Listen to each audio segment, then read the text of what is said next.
Il va nous falloir 200 g de farine, 110 g de beurre mou, un sachet de sucre vanillé, donc il est là. Il va nous falloir également une pincée de sel, vous la voyez, elle est juste là. Je penche le saladier.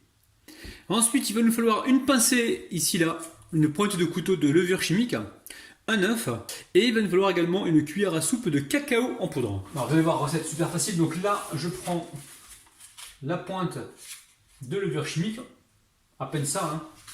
Alors des fois, il n'y a pas besoin de l'utiliser, mais pour éviter de se retrouver avec une pâte qui soit trop sèche, parce que si jamais vous la travaillez de trop, elle risque de sécher. Par mesure de sécurité, je mets donc la pincée de levure chimique. Donc maintenant, je prends la palette, je rassemble tous ces éléments, mes éléments secs avec l'œuf, et je vais commencer à former une pâte avec ça. Et ensuite, l'eau de fleur d'oranger, c'est ce qui va me servir à finaliser donc la boule. Donc s'il y a besoin d'en mettre, je vais en mettre. Des fois, il peut ne pas y en avoir besoin. Tout dépend après de la capacité d'absorption de votre farine. Donc là, pour l'instant, je travaille comme ceci, l'ensemble des éléments. Alors bien sûr, vous pouvez le faire au robot si vous voulez. Hein. Le but du jeu, c'est pas de trop travailler cette pâte. Une fois que vous l'avez formée en boule, très important de la laisser après se reposer. Mais l'eau de fleur d'oranger, on va essayer quand même d'en mettre au moins minimum une cuillère à soupe pour avoir justement ce parfum. Donc là, on peut voir qu'il n'y a pas besoin en fait d'eau de fleur d'oranger, mais là, on en a besoin pour le parfum. Alors, c'est sûr qu'on va en mettre dans la farce. Donc on aura ce parfum, il n'y a pas de problème. Mais là, je vais juste en rajouter un petit peu là, une demi-cuillère à café, là, on va dire, juste pour le fun. Donc là, je mélange la pâte, je ramasse donc toute la farine qui se trouve sur le plan, enfin sur le saladier. Je vais venir phraser comme ça ma pâte. Je l'écrase avec la paume de la main, je fais ça 2 fois. Et ensuite, je la forme ici en boule. Je vais venir la filmer et la réserver donc au réfrigérateur pendant... faut que ça repose au moins 1 heure les amis la pâte. Hein. Alors une fois que c'est fait, je filme la pâte comme ceci, hein, proprement, comme d'habitude les amis. Et je la réserve donc au frigo.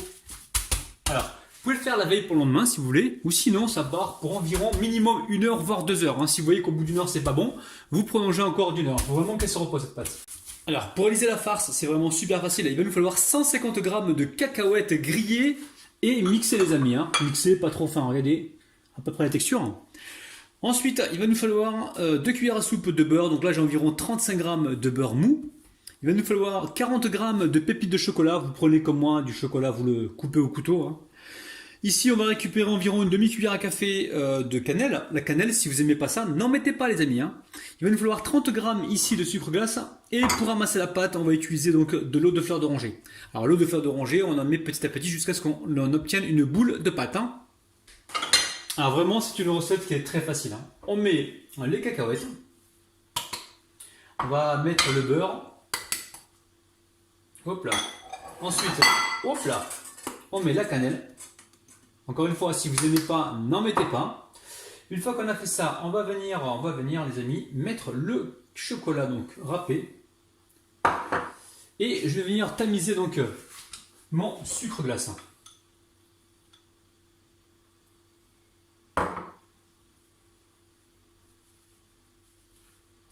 Allez, je vais commencer par un bouchon d'eau de fleur d'oranger. Et j'en rajouterai si besoin. Donc là, l'objectif, c'est d'obtenir une pâte. Alors, la pâte, elle est presque bonne. Hein. On va rajouter encore un petit bouchon. Hop là. Là, on a du croquant, les amis. Vous avez vu, un croquant avec les pépites de chocolat, croquant avec les cacahuètes grillées. Alors, c'est des cacahuètes grillées non salées. Maintenant, si vous voulez, vous pouvez mettre des cacahuètes grillées salées, il n'y a pas de problème. Hein. Donc là, on commence à avoir notre pâte. Il faut penser aussi que la pâte, les cacahuètes, elles vont absorber le liquide en se reposant. Donc il faut tenir compte de ça aussi. Hein. Donc là, on arrête. Là, on a une pâte, on peut la former, regardez. Elle va rester dans le... Comment on fait ça? Je fais dur dans le loukoum, dans la corne de gazelle, regardez, ça se tient. Donc c'est exactement ce qu'on veut. Alors la pâte, elle a bien reposé. Donc je la sors du plastique et je vais faire donc, bon, je vais d'abord la malaxer un petit peu, là rapidement, et je vais faire des petites boules d'environ, on va dire, 25-30 grammes, hein, d'accord? Je vais les peser au fur et à mesure pour être sûr de leur poids. Alors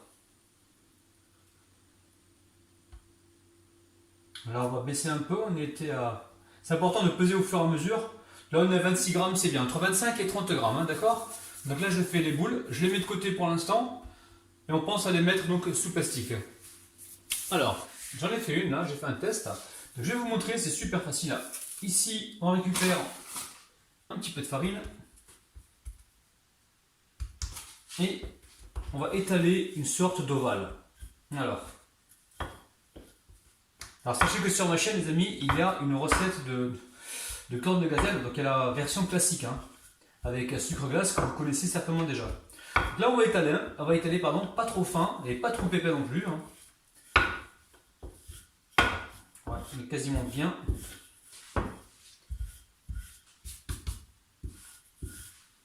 Alors, je vais mettre comme ça. Ici, je récupère ma farce. Alors, farce qui se conserve très bien au frigo.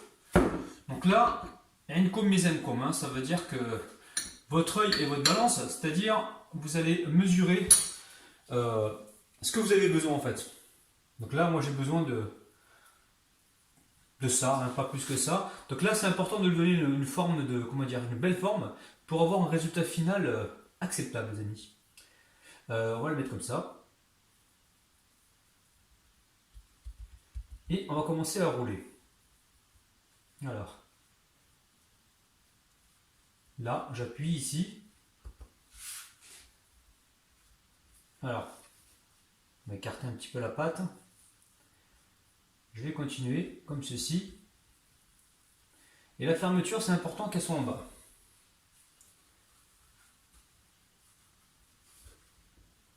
Donc là, la fermeture, elle est bien en bas. Et on va essayer de la pincer un petit peu pour la fixer. Et là, j'appuie comme ceci là pour former ma corne.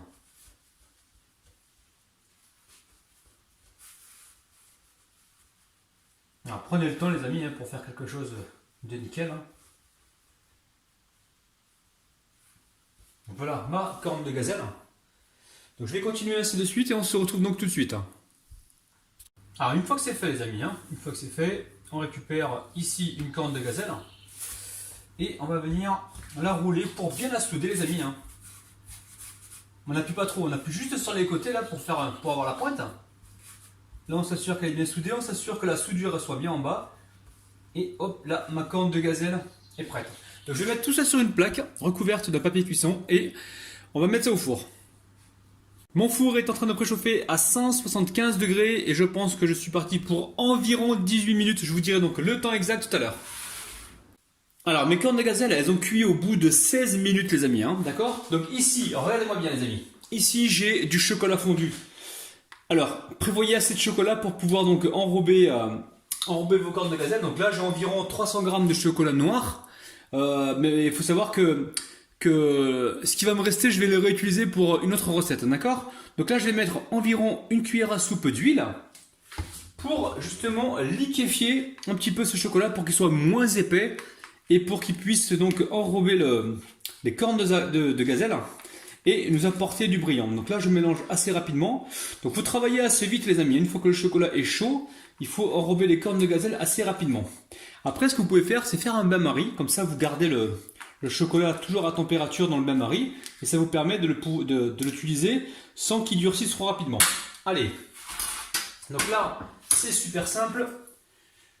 Je retire la cuillère dans un premier temps. Ici, j'attrape ma fourchette, j'attrape une corne de gazelle, je viens la tremper rapidement dans mon chocolat. Et ici, je vois que le chocolat a redurci, et bien c'est pas grave. Je vais le mettre à réchauffer encore un peu. Donc là, on enlève l'excès de chocolat.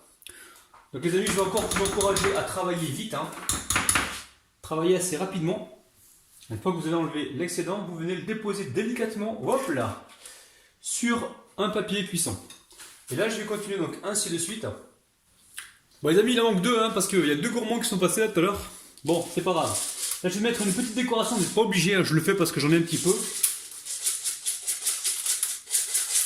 Alors on va les laisser comme ça pendant environ 10 minutes hein, et ensuite je les mettrai un petit peu au frigo pour qu'ils finissent de prendre. La famille, franchement c'est une recette de ouf.